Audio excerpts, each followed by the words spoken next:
our role is to protect democracy, both because it protects us, but also because it protects all, marginalized and underprivileged groups. And when the government wants to have unrestricted power and to take all restrictions that could prevent discrimination, it is our role to be there, and not only to be there to say that this is not democratic, but also to say that this is not Jewish. This current terrible coalition that aims to voice a Jewish voice, but we're saying this is not our Judaism. And this is really important for us to convey this message to Israelis. You can be a Jew and a liberal, and you can rely on Jewish values to promote the values of equality and inclusion and compassion and justice. We have to remember this at the very low point that we are in now, that we have a lot of people on our side and that we can make things happen.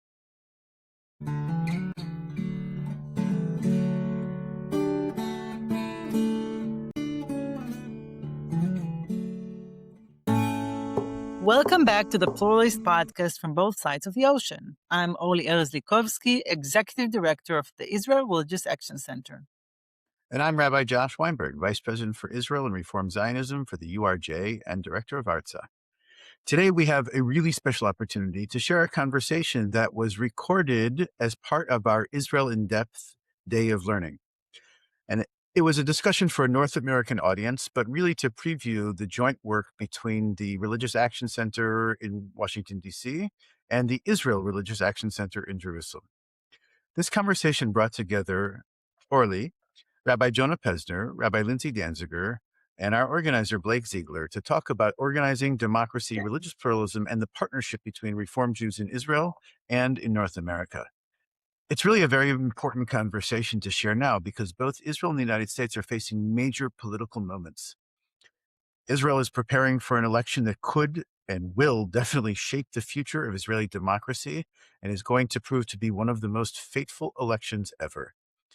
And America is gearing up for the midterms election, which will undoubtedly prove fateful for the future of American democracy. Orly, from where you're sitting in Israel now, why did this conversation feel so important to share right now?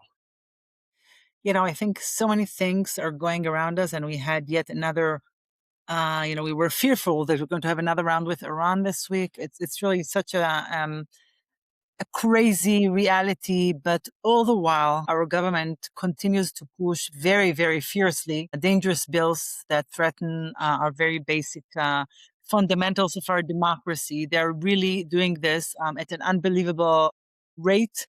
For instance, we have a bill discussing the basically weakening the establishment or the institution of the Attorney General. Just this week, they have 5 hearings, each of them several hours long, scheduled for the committee to discuss this bill. So they're very intent on actually moving as fast as they could to really break down our democracy. And we're doing whatever we can to block it and to postpone it as much as possible. And I think this is just becoming worse as the Knesset is nearing its the end of the last session before elections. So would you say that it's important for North American Jews or like diaspora Jews to understand sometimes it can be confusing a little bit in terms of why are certain legislators trying to limit the powers of the Attorney General?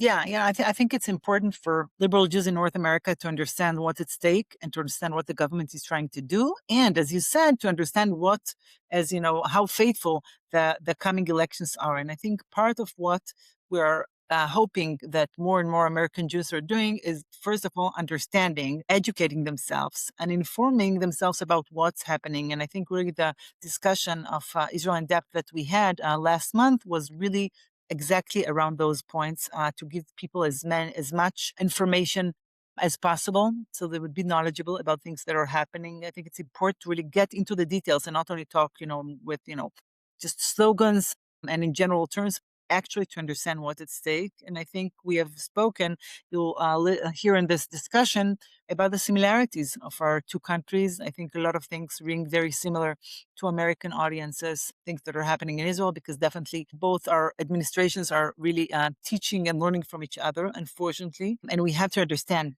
what's happening and what we can do about it. So I think sort of this is the next step. Well, that's exactly it. And I think, what do we have to learn from each other's mutual experience?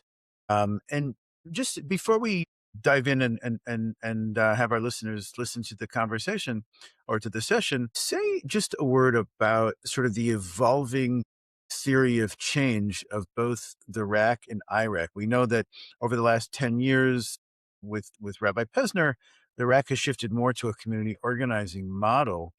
Thinking about IRAC over the last 35 years, really, in terms of being Almost 40. focus We are almost celebrating 40 years. 40. Oh my gosh. Yeah. As they say, 40 would be not, Yeah. 40 for a deeper sense of understanding. Yes. When, when it was founded, of course, Iraq was really focused on litigation, and working in the courts. And of course it still is. And you have, a really wonderful, powerful legal team. How has the theory of change evolved a little bit for Iraq as well? So it's really interesting question. I think we have strengthened many other methods of operation in addition to the legal route, which has, still and is obviously a very important tool that we're using and that every minority really relies on, especially in the face of such a very dangerous government. We have focused a lot on advocacy in the Knesset, which is a lot like what the RAC is doing, really Uh, lobbying in Congress and trying to both block problematic initiatives and try to push for better ones. I think this is a tool that we're going to rely on heavily once, hopefully, we have a more sane government after the elections. And obviously, we'll be able to do a lot of things politically in the Knesset. But another tool that we have really learned from the RAC is community organizing, is how to use our communities to bring about change on the sort of lower level. And whereas the RAC is working on the state level, here in Israel, we don't have obviously a federal system. And so we're working on the local level, on the municipal level, helping our communities, our congregations to work with elected officials in the municipality. And this has proven to be a very important tool, especially when we have a dangerous national government. We can bring about change and make our cities more pluralistic, more egalitarian. And there are a lot of people who really wish to work with us to bring about the change toward the values we share. And this has proved a really important tool. I think another tool, which is probably really all over the world, sort of becomes more and more important, is obviously using media and especially social media to get the message across, especially to young people, but not only, also to an older audience. And we have starting to rely on this and use social media more and more to get sort of the outreach to more people than we did before. Well, and one of the things that I've learned from you, I think, over the past few years is that in terms of rights for liberal Jews, Reform, conservative, et cetera, the municipal elections and municipal local governments can be way more influential and important in terms of when it, comes to land and building congregations and kihilot there and recognizing the Reform rabbis and et cetera, than, let's say, the national elections for the Knesset. Yeah, Would you I agree? think Is that, yeah?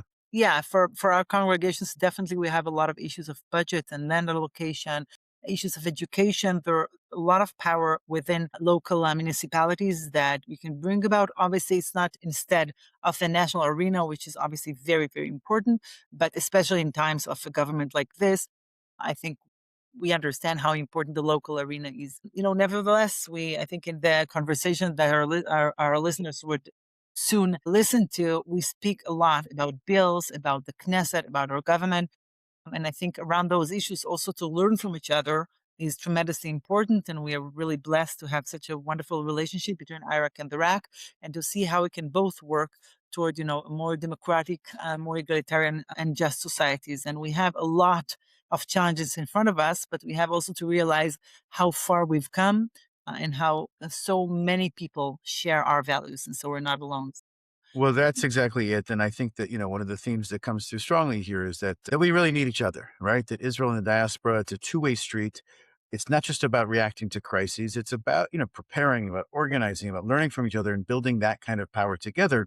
And our listeners will hear that this conversation touches on a wide variety of issues, from the Kotel bill to antisemitism to West Bank settler violence, religious pluralism and threats to free and fair elections, and hopefully what we can actually do about it. Yeah, and I think that other things that we are learning, that we have a lot of power in our hands, even when we feel helpless. Public pressure does make a difference, and organizing matters, and doing things in partnership, as we said, matters. And so without further ado, I invite our listeners to listen to Power and Partnership, Organizing for Impact in Israel and in the United States. Good afternoon, everyone. Thank you so much for joining us for Israel in Depth, and welcome to Power and Partnership, Organizing for Impact in Israel and the U.S. with RAC and IRAC. My name is Blake Ziegler, and I'm fortunate to be the Texas and Israel field organizer at the Religious Action Center of Reform Judaism.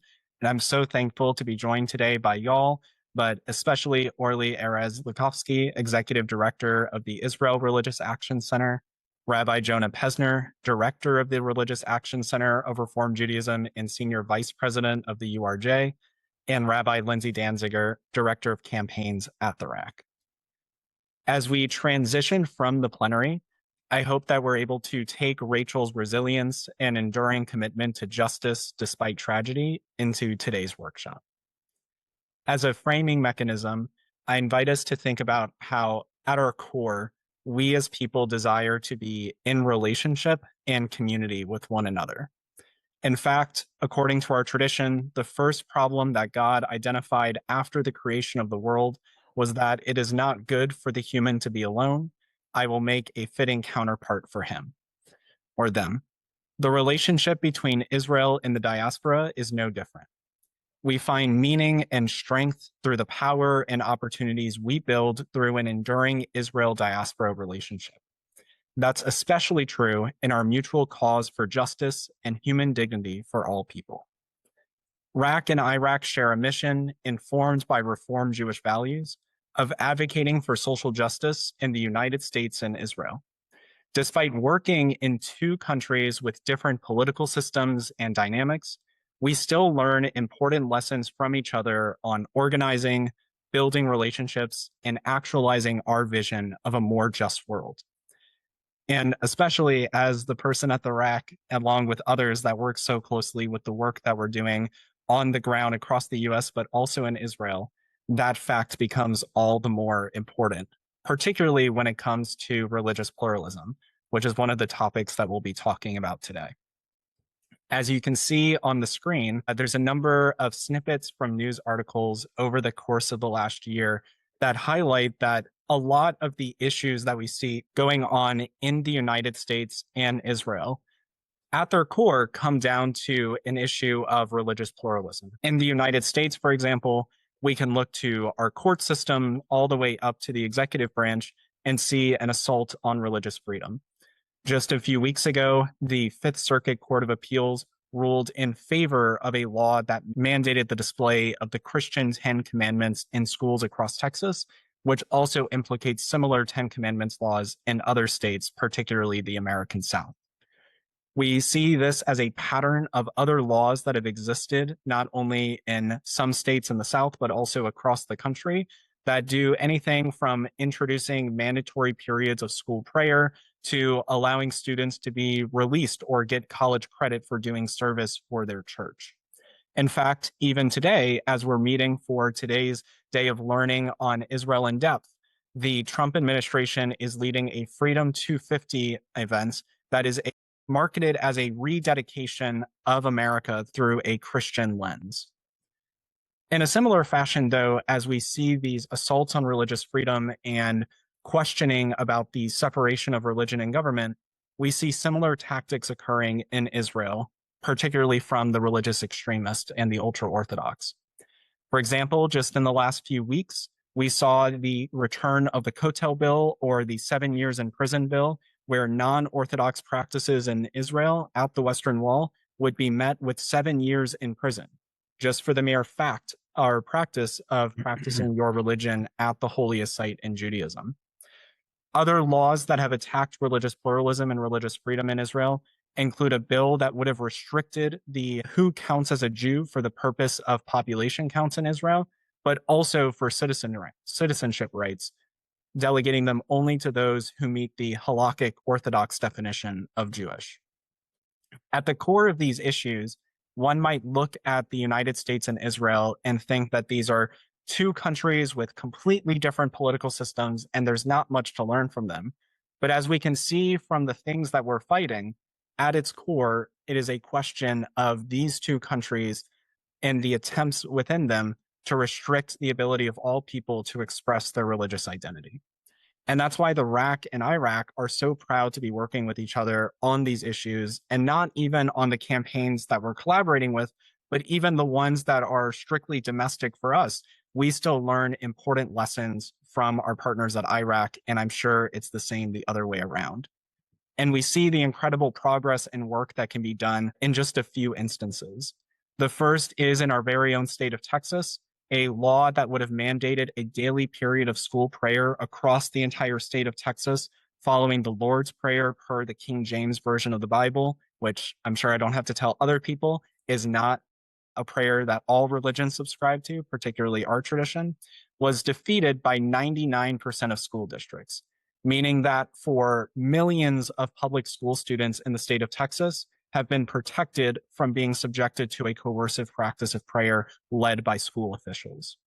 But even in areas of collaboration between RAC and IRAC, we see the reform movement in North America acting swiftly to condemn the Knesset vote to criminalize egalitarian prayer at the Western Wall. That's the Kotel bill that I mentioned a few moments ago. And putting together a worldwide mobilization against it under the banner that the wall belongs to us all and that prayer is not a crime.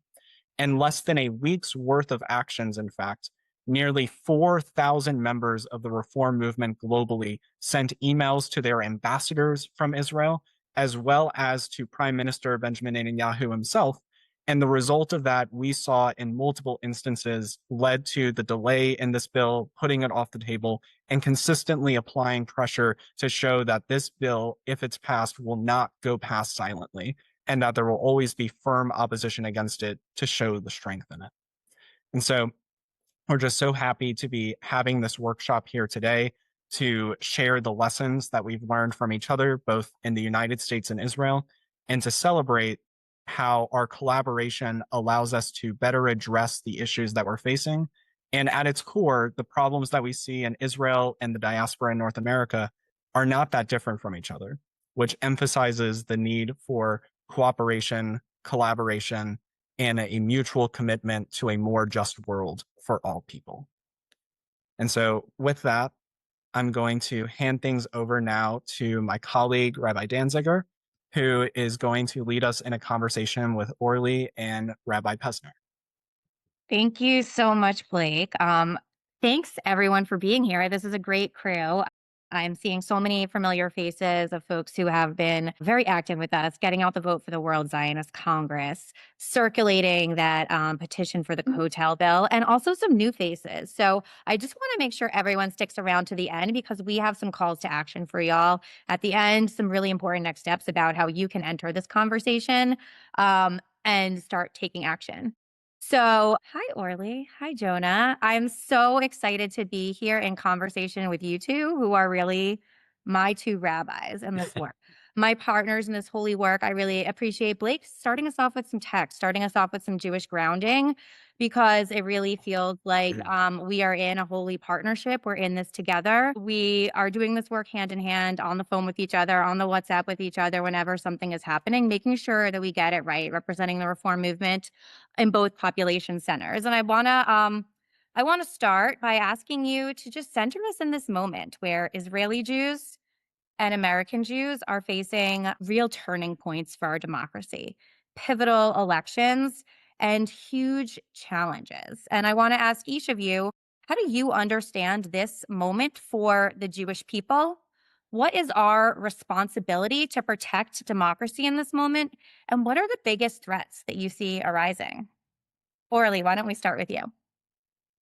Thank you. It's really such a pleasure to be here with all of you, and of course with my dear partners, Jonah, Lindsey, and Blake. And thank you for the opportunity, because as you said, being together, I think, is something that can really help us during the very, very difficult times that we've been experiencing for a while now, and it's, does not seem to be getting easier. We have been fighting for many, many years on a lot of fronts, but I think really the fight for Israeli democracy in the last 3.5 years has been one of the most challenging that I have experienced and we have experienced here in Israel. And I think there are so many points of similarities between our two countries.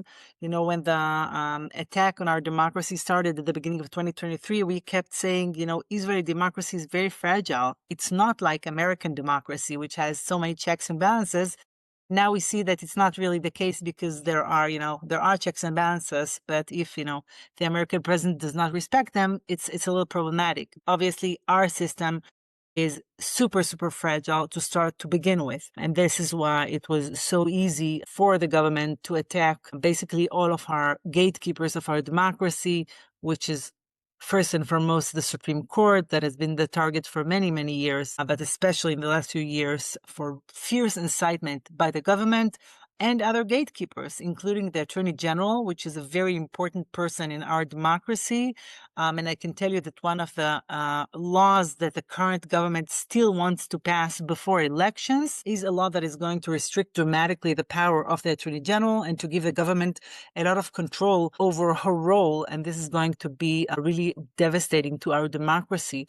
And we have to understand that probably this week, the government may vote or start the legislative process leading to early elections. But we still don't know when it's going to happen, whether it's going to happen in September or October. But it seems that what we are seeing now is the last session of the current government. Thank God, because the damage that they have created is unbelievable. And I think what we felt is that the reform movement in Israel, as it is in the States, our role is to protect democracy, both because it protects us, but also because it protects all marginalized and underprivileged groups. And we feel that as Jews, this is our really responsibility to be there for everybody who needs protection. And when the government wants to have unrestricted power and to take all restrictions that could prevent discrimination on the basis of race or religion or gender, it is our role to be there.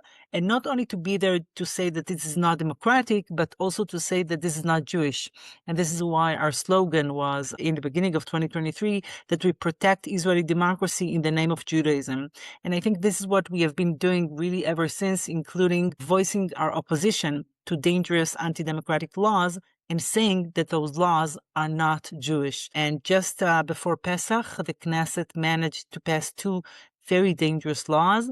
One of them is a law that grants jurisdiction in civil matters to rabbinical courts that basically discuss according to the halakha, according to Jewish law in its orthodox interpretation. Up until now, they had jurisdiction only over marriages and divorce, and now they have power to deal with civil matters, and that's essentially creating a parallel legal system that will adjudicate according to the Torah, and this is dramatically very dangerous. And then the other law is a law reinstating the death penalty in Israel, but only to Palestinian terrorists and not to Jewish terrorists. And this is obviously not only a terrible law, but also a racist law. And we were there in every hearing at the Knesset committee saying that this is not Jewish and that Judaism believes in the sanctity of life and does not celebrate death, as we see over and over and over again in this current terrible coalition that aims to voice a Jewish voice, but we're saying this is not our Judaism. And this is really important for us to convey this message to Israelis that for many, many years have sort of got used to associate Judaism with Orthodox versions or even ultra-Orthodox versions of Judaism. And we are telling them this is not our Judaism, right? You can be a Jew and a liberal, and you can rely on Jewish values to promote the values of equality and inclusion and compassion and justice. I think we have to remember that I think sort of my take from the protests for democracy and also from the protests calling for the release of the hostages, which was really, going back to Rachel Goldberg-Polin, really was our top priority after October 7th. We managed to get back the hostages. Tragically, of course, not all of them alive, right? Like Hirsch, but we did get them back. And I definitely think that is also because of public pressure. Due to public pressure, due to the fact that we were there for 110 Shabbatot, every Shabbat, holding a Havdalah ceremony at Hosted Square in Jerusalem, the public pressure mattered. And I think it's an important lesson to take with us that sometimes when we feel helpless and depressed and desperate, we need to remember that we have power, that we have a sense of agency, that we can really bring bring a change even when it seems almost impossible. And I think we have to remember this at the very low point that we are in now, that we have a lot of people on our side and that we can make things happen. Thank you. And we're going to dive into a lot more of the things you raised. That's a whole lot, and we're working on a whole lot together. I'll pass it to Jonah to give your perspective on this moment for American Jewry and democracy. Fabulous. Thank you. Just let me echo the words of gratitude. Anytime I can spend with my sister, my soul sister, Orly, Erez-Likhovski, it's a gift. So Orly, and people should know, whenever I get despondent, or as Orly just said, you start to lose hope, I think about Orly, I think about Gilad, I think about Noah Satat, I think about Anna Kizlansky, I think about our heroes, who are the chalutzim of Israeli democracy. So, and thank you to Rabbi Danziger and Blake, who I couldn't be more honored to serve with you on the RAC staff. What you did in the World Zionist Congress election was unprecedented. And of course, everybody on this Zoom, it's a gorgeous Sunday afternoon, and you're all here with us because you are our nudniks for justice, our nudniks for democracy and Israel and America. So thank you all so much. I love all of you whom I know and those who I have not yet gotten to know. I look forward to it. So, what can I say? We're going to talk a lot about the issues that are really top of mind for you, but let me paint a picture of what this week looked like alone as a way into this conversation. I guess it was probably Tuesday or Wednesday night, Dana and I were guests of the embassy of the state of Israel in the U.S. for the annual Yom HaAtzmaut party. And we go every year, regardless of who the ambassador is or who the prime minister is. And it's a wonderful gathering of Jewish DC. And it was really hard this year because Ambassador Leiter has a very strong point of view. This regime in Israel currently does not reflect our enduring Jewish values, let alone our Reform movement's values. But I went, and we made ourselves known to the ambassador and to the embassy personnel, because we don't want to ever cede our Zionism, because we have a critique. Our love of Israel is what leads us to critique. In the same week, Friday morning, I was at a press conference where I spoke about what the Trump administration, with their 250th celebration, reclaiming the nation in service of the Almighty and recommitting to God, which is clearly a white Christian nationalist view of the Almighty, and this recommitment. And I spoke in the press conference to basically say, as a Jew, this is a direct assault on religious liberty for all people. And at the same time, that night, I went to the White House for the Shabbat 250 Jewish American Heritage Month reception. Just as I went to the Yom HaAtzmaut celebration, I was not going to absent the Reform movement. We needed to know that this administration, that the Reform movement is proudly patriotic. We are American, and our critique, our claim on the assaults on democracy and to lean into protecting it are because we're Americans and Jews.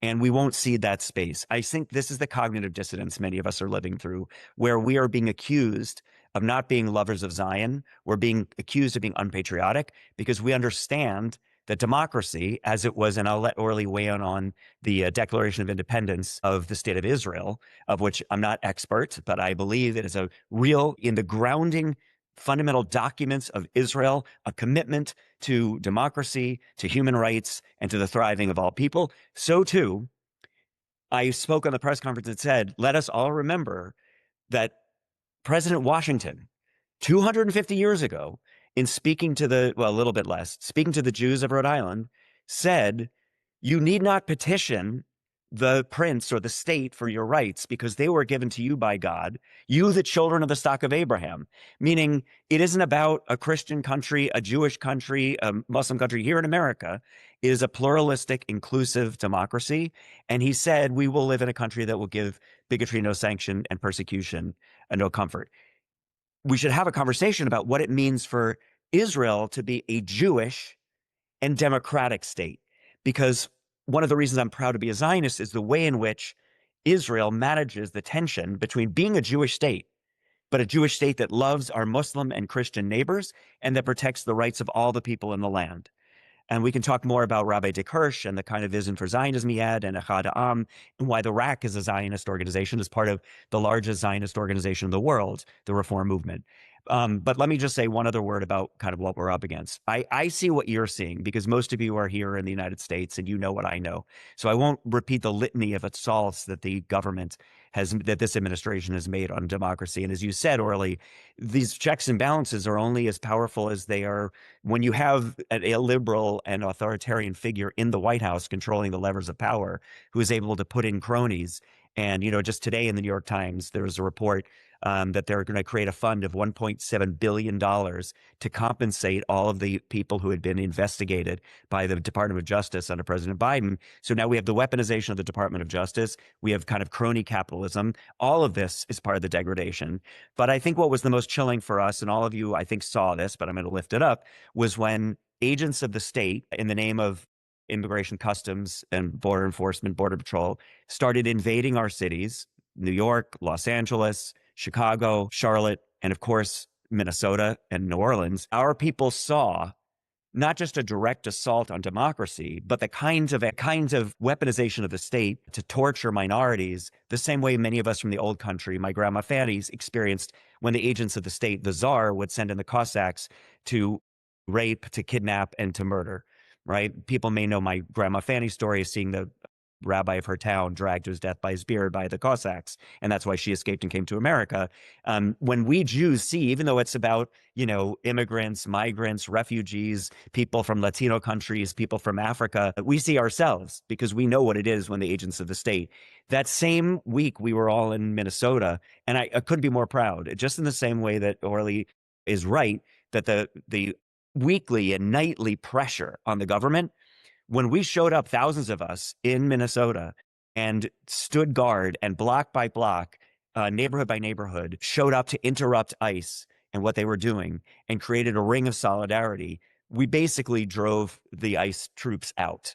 And that only could have happened because of public pressure and public resistance. That same week, federal agents went into the Fulton County Board of Elections and stole ballots from the 2020 election.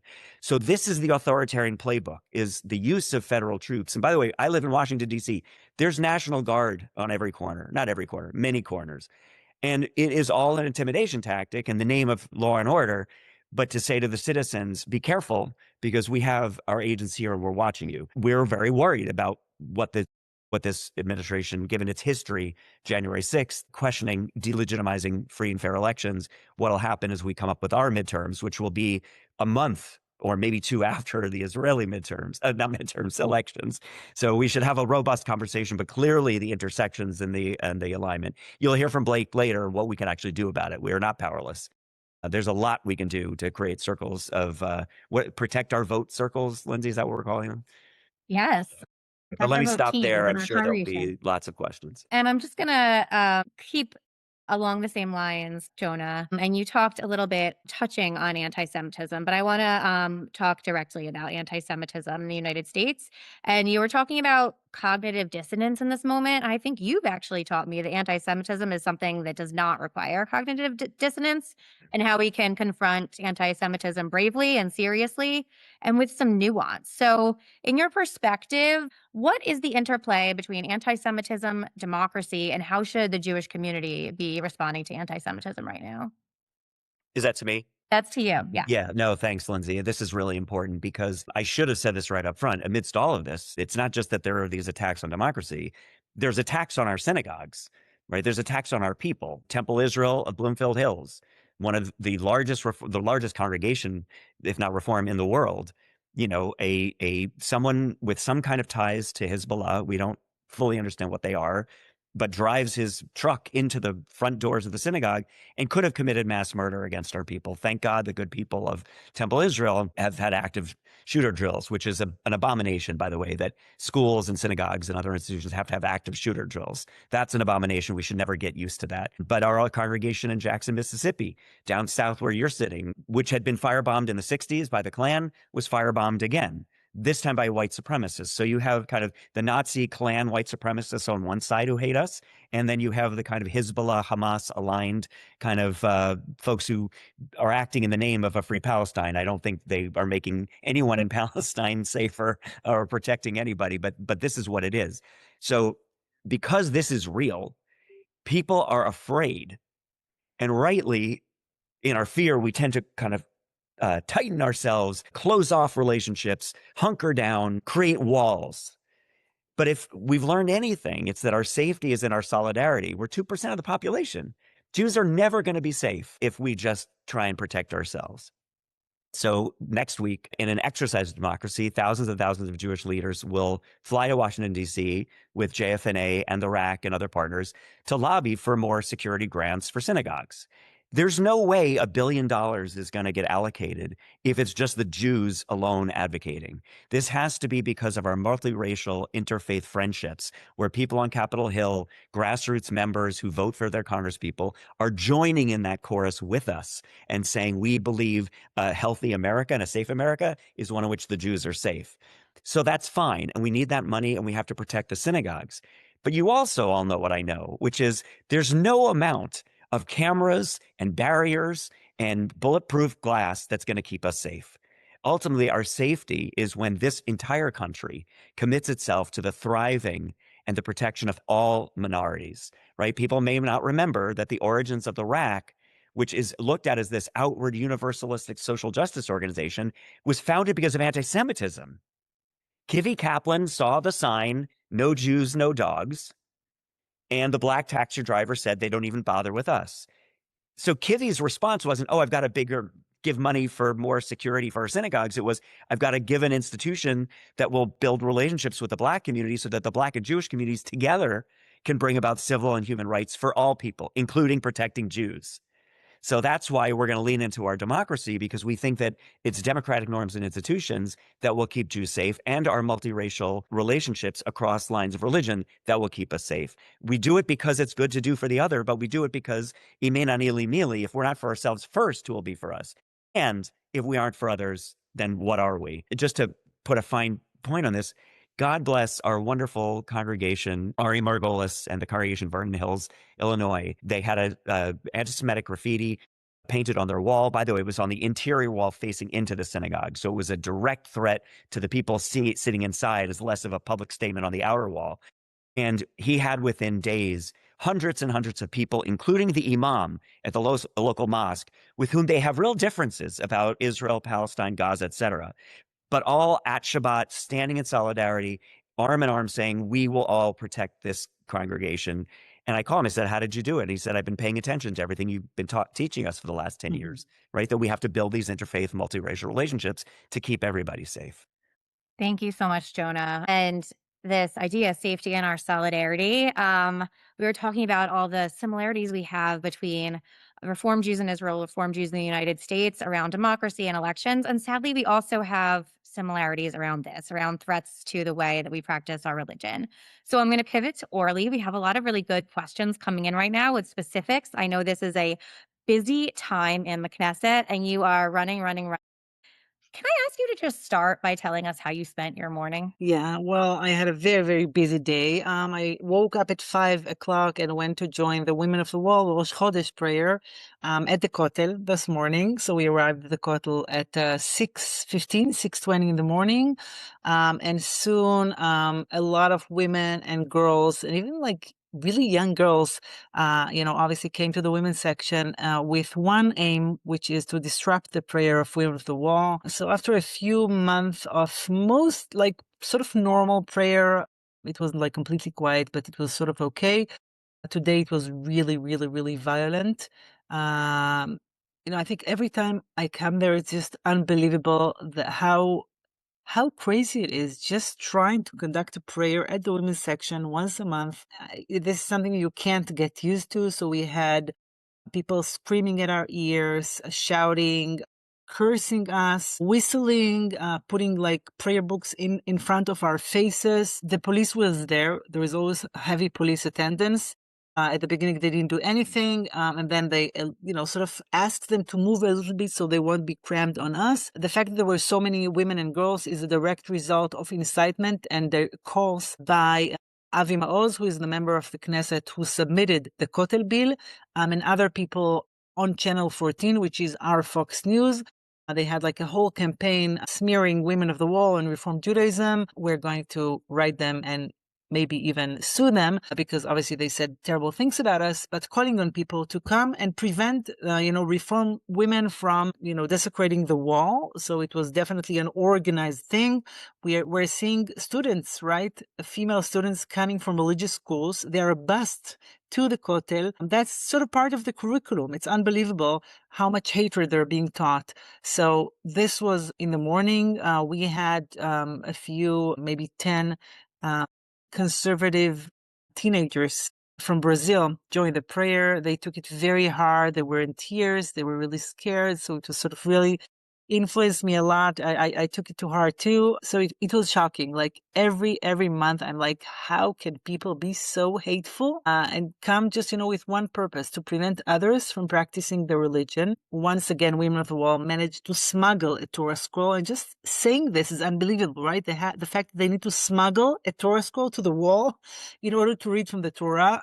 They managed to do it. So they read from the Torah, which was obviously really beautiful, but it's really hard. And obviously this is just an introduction to the fact that on Wednesday, the Constitutional Law and Justice Committee is going to discuss the Kotel bill, right? The 7 years in prison bill that we heard Blake describe at the beginning of the session. An unbelievable bill. I just finished to write a position paper, and I said, I can't believe that I'm actually writing this, right?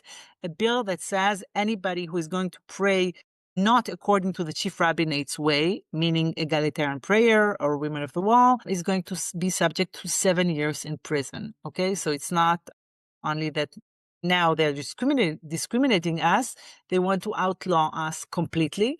So that's obviously very, very concerning and troubling. And obviously we're going to be there along with many other people in the committee room to voice our opposition. I really hope that it's not going to advance any further.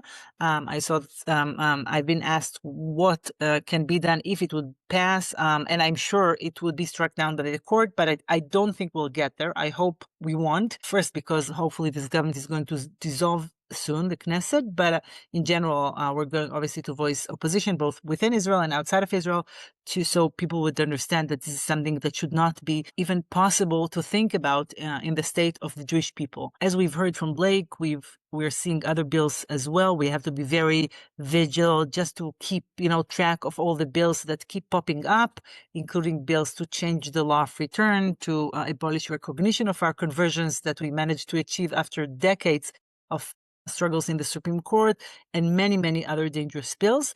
And, when you spoke, Jonah, about attacks on Jewish communities in the U.S., I was just, it's struck me that we are under attack too, our communities in Israel, but we are attacked by fellow Jews.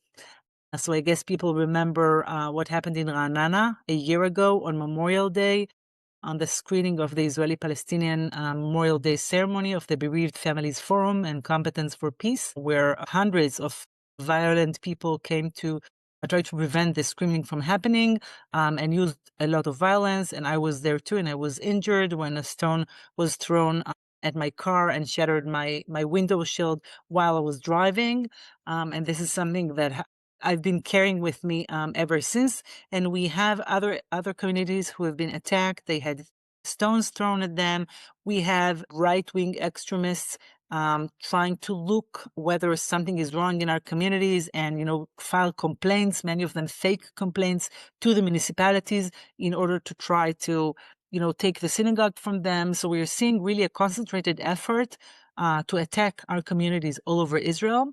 And obviously, it's not only liberal Jews that are being attacked, right? It's literally every person who does not agree with the government, protesters, anti-government protesters, Palestinian citizens of Israel. We've seen the terrible videos on Jerusalem Day that was marked just last Thursday, attacks on the Muslim Quarter in the Old City. I was there in the morning distributing flowers to the Palestinian residents, and they were so happy and so deeply grateful. And it was really, really just great to see them. And then a few hours later, they were obviously under attack of, the people who marched through the Muslim Quarter that used violence and racist slurs and songs. So we are seeing those attacks and violence against anybody who thinks differently really all over the place. I think another concern that we have looking forward toward the election, and I think that's another shared concern for both of us, is the concern whether the elections are going to be free and fair. Okay, that's one thing. And we are going to really try to ask as many people as possible to not only to go out and vote, but actually to be observers in ballots and to physically protect our democracy. And then obviously whether if the government would be, thrown out, whether they will respect the results. So a lot of sort of thoughts about, the elections and the day after, and hopefully we'll be able to start the process of healing and repair. Thanks, Orly. And we have some specific questions coming in about all the things that are moving in Israel and Knesset that you're working on. But I'm really moved by this question from Jessica because I think it gets to the heart of what are we even talking about? And she asks, does this extreme behavior against us represent the majority of Israeli Orthodox Jews? And I would add to that, what does it represent? What is the tide of Israeli society turning right now?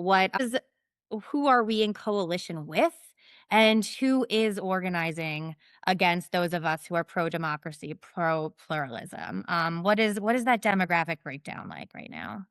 Yeah, so I think it's a really good question because when we read the news, it seems that the government enjoys a very large majority when in fact it does not. Okay, so we're seeing over and over again in every poll since October 7th that the government does not have a majority in many issues in general, and it seems they're not going to stay in power. And when we're talking about specific issues such as religious pluralism or women's rights or LGBTQ rights, there is a huge consensus among Israelis that they are much more liberal than our government, right? So in many, many cases, we know that most Israelis are with us and not with the government. And I think this is a really important point to remember, to differentiate between the Israeli government and the Israeli people, that in many respects, the attitudes are completely different. I just read heard a really, really interesting podcast of a person named Ariel David, and he speaks about the fact that the whole, judicial coup was actually just the first step. Okay, it's not only that they want to take away all the restrictions on the power of government. The next step is that they want basically to subject the government to the Torah, to religious law. Now, they're not saying this because this is not popular among Israelis, because Israelis are more liberal and they are against religious coercion, and they know that people are against this. So that's sort of the next stage that they're not telling people about. And I think this the good news, right? That Israelis are much more liberal than we may think.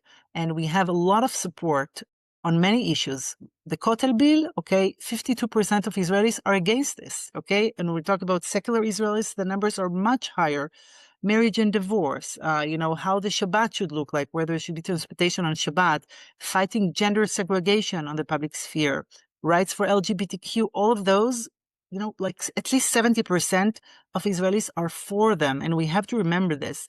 I have to say that our fight against racism, especially after October 7th, that's, a much more problematic case. Although here too, we have a lot of people, at least half of Israelis, who are, appalled by what is happening and what a different future, and want to promote a shared society between Jews and Arabs. So I think this difference should, we have to have this in our mind all the time, to remember that we have a lot that we can work with. And obviously we have to see what's going to happen after, the elections. I think there are a lot of, political changes in our, political scenery now. People are looking at Hungary, right, and seeing how it worked there with the victory. And I think one of the lessons is that a lot of opposition parties should run together instead of 8 parties. So I think we're going to see more changes until the elections, and hopefully they have learned the lesson of the previous elections, which was, terrible, terrible results. And I think that if, we work like the liberal camp would work smartly, then we could create, bring about change. And also after the elections, bring about dramatic changes in many of our issues. So we are optimistic, and we're even starting to think of, plans of after the elections, what we can do to change and to reverse so many terrible things that this government has been doing. And I think many of them are reversible, and we must remember that. You're bringing me some hope today, Orly. I really needed to hear that. Thank you. And switching gears a little bit, I'm seeing coming through in the chat a bunch of questions about Palestinians and relationships with Palestinians, the death penalty bill, violence in the West Bank. And Orly, you spoke to Yom Yerushalayim and attacks on Palestinian shop owners in the Old City. I wonder if both Jonah and Orly might be willing to speak to this issue. how it's playing out in your own communities, and maybe Jonah also speaking to how are United States elected officials reacting to this, and what's the role of Reform Jews in the United States on supporting Israel and calling out violence in the West Bank, and what can we do about it? Sure. Should I jump in first on it?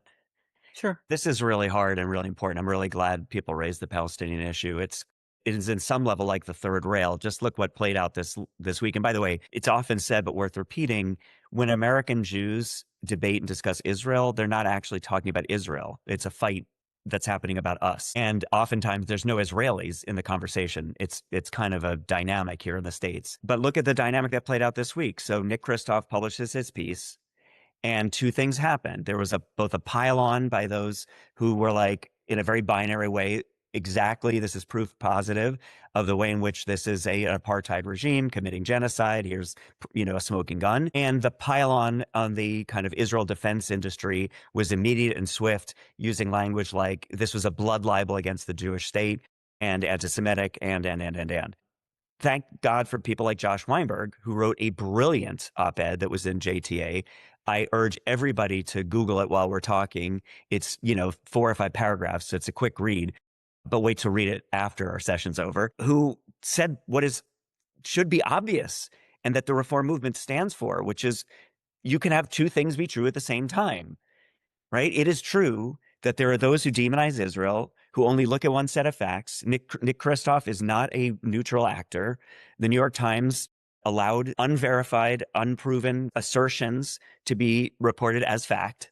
It was the day before 300-page, brilliant and heartbreaking report by Kochav, our sister, who did the whole kind of project to document and prove the sexual assault and violence of the October 7th attacks. It is also true that there are horrible things happening in Israeli jails to Palestinians. It is also true that West Bank settler violence is out of control and the Israeli government pretends it's doing something, and it isn't. So I think part of the role of the reform movement is to be the adults in the room who are able to, even with the two-state solution being nowhere near viable at this moment, but to continue to lift up the voices of moderation, the voices of relationship, the Omdim Biachad type crowd. I know that as this workshop is going on, I think there's a coexistence workshop going on. And so I think that's our job. And to somehow, I have a lot of thoughtful friends who are rabbis in congregations who have said to me after October 7th, they're going to let other people criticize Israel for what's happening in the West Bank. And I take some exception to that. I think that, history will detect in a moment when America was under threat for its values and Israel is under threat by its own values. What did we do? And were we actual clear moral actors? We have to be strategic and smart. Obviously, like when the war started with Israel, we toned down our work on West Bank settler violence because we didn't want to, while our Israeli family was in bomb shelters, be pushing out a different message than solidarity with them. So it's not to say we can't be thoughtful and nuanced and strategic about when we do what, but this is what it is to be the reform movement, is to hold the multiple truths. Thanks so much, Jonah. And what does it look like, Orly, from where you sit? And I know you recently spent some time in the West Bank. Please share. Yeah, so I think the settler violence in the West Bank has really reached an all-time high, and I think it became so bad that people here in Israel can't ignore it anymore. And the good news is that it's being talked more than it was before. So a lot of just central media outlets have started to report about that, which is good. That's the first thing people need to know about this. And then when they know about it, it's harder to ignore. It's still happening, obviously, and it's terrible. And law enforcement authorities are not doing anything, neither the police or the army. I think what a lot of Israelis are understanding, that what happens in the West Bank does not stay in the West Bank. It's actually penetrating Israel. And when I visited the West Bank a couple of weeks ago and saw on every hilltop an illegal outpost, it struck me that the fact that there is no respect for the rule of law there, this is why the government, who is comprised of a lot of people who live in the West Bank, have no respect for the rule of law within Israel, right? Because, they have really imported this unbelievable sort of no man's land into Israel. And so we have to understand that this is something that goes deeper into how the government is operating now in Israel. So it's clear that there needs to be a rule of law, and obviously there needs to be law enforcement against these terrible, terrible things that are happening. And I think that this is really the first thing that the next government, that hopefully would be different, needs to address. And I believe that even if it's going to be a center-right government, I think that this is something that could be addressed. I think the deeper question of the Israeli-Palestinian conflict is much more complicated, in the sense that, unfortunately, even if we would have a different government, even if Bennett would be prime minister, he's like a right-wing person. I don't believe that this is going to, change dramatically. But I do think that a lot of Israelis, one of the conclusions that I have from October 7th, that on the one hand, it's really hard to trust now, maybe the other side, the Palestinians. But on the other hand, not doing anything is not a solution, right? Because this is what brought us on October 7th, and that there needs to be some kind of a long-term plan that would lead to a political solution, which has this current government, of course, does not have at all. So I think this is sort of much more of a long-term issue. But hopefully, when we have more maybe smart and brave politicians like Rabbi Gilad Kariv, who speak about this and try to formulate a plan, this could bring about a change. But definitely the issue of the violence in the West Bank is something that should be addressed.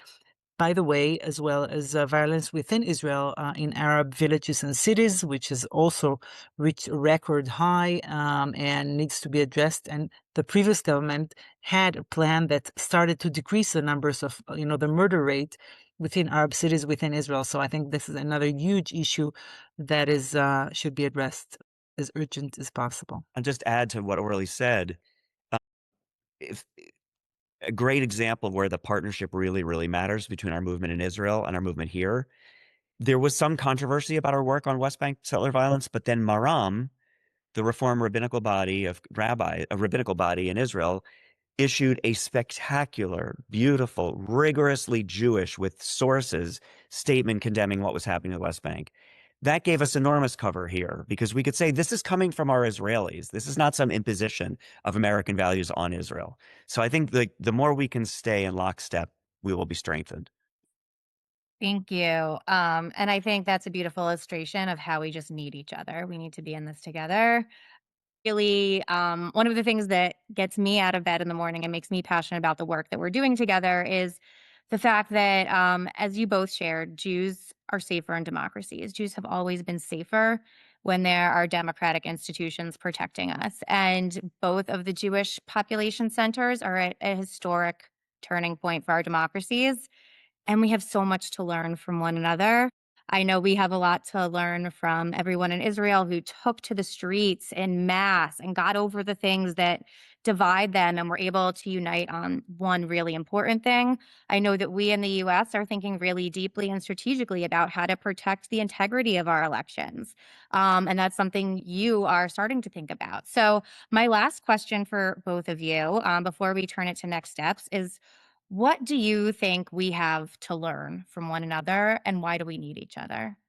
Yeah, that's a great question. I think one of the most important things I've learned from the RAC is that if we can't work on one level, let's try to work on another one. And when the RAC started to work on the state level, focused mostly on the state level because the federal government is so problematic, we took this idea and implemented it to work on the local level, right? So obviously we don't have the federal and state system, but we do have a lot of municipalities and a lot of mayors that we can work with, especially when we have such a terrible government. And this is something that we replicated from the RAC and spoke with Jonah and with Lindsey to see how we can work with our congregations on the municipal level. And this is something we've been developing the last 2 years. I think it's very successful. I think it has strengthened the connection both between the RAC and IRAC and also between IRAC and our congregations in Israel.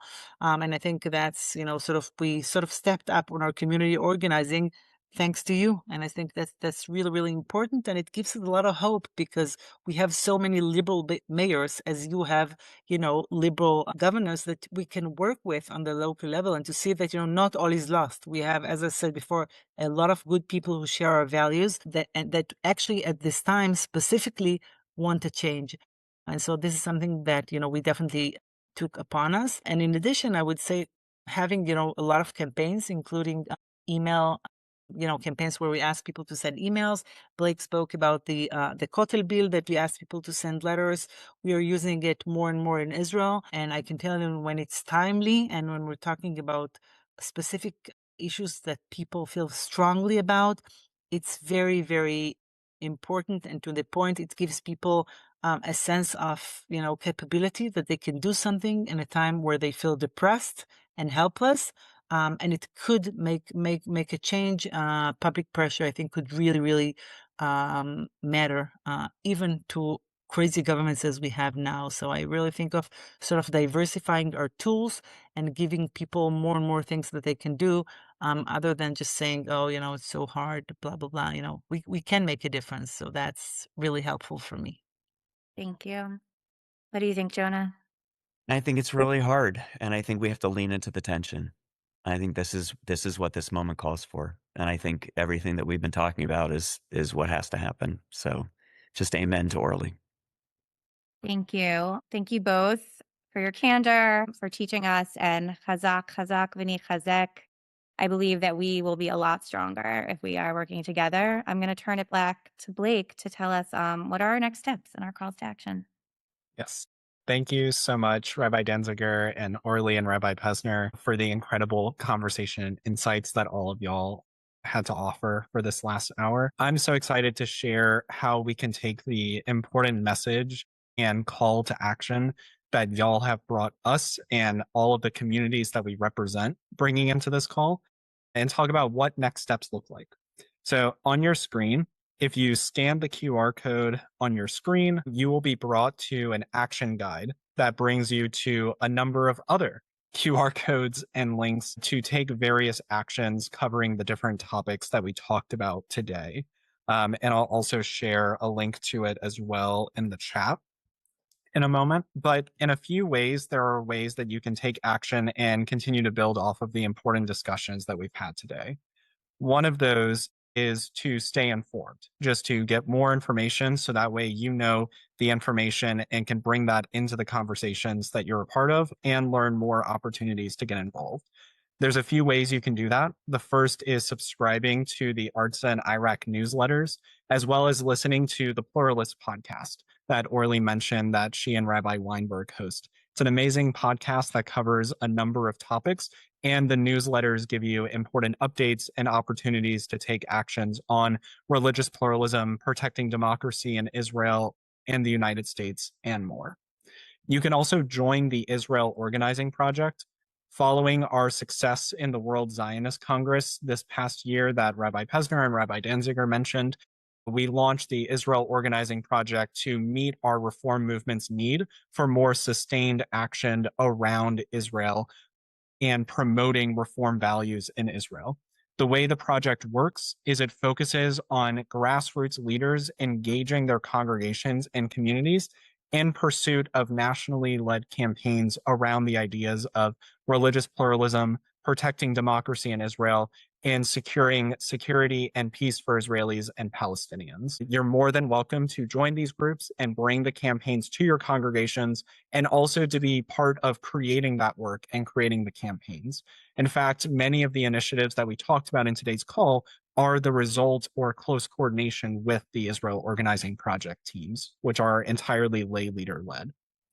We also have our Every Voice, Every Vote campaign that got launched just last month at the Religious Action Center.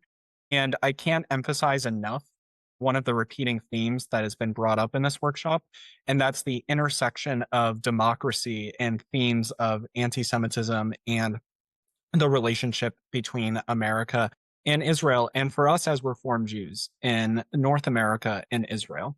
Our Every Voice, Every Vote campaign is rooted in the idea that democracy cannot function unless all voices can be heard. So our campaign focuses on engaging as many eligible voters as possible to ensure that all of those voices are heard.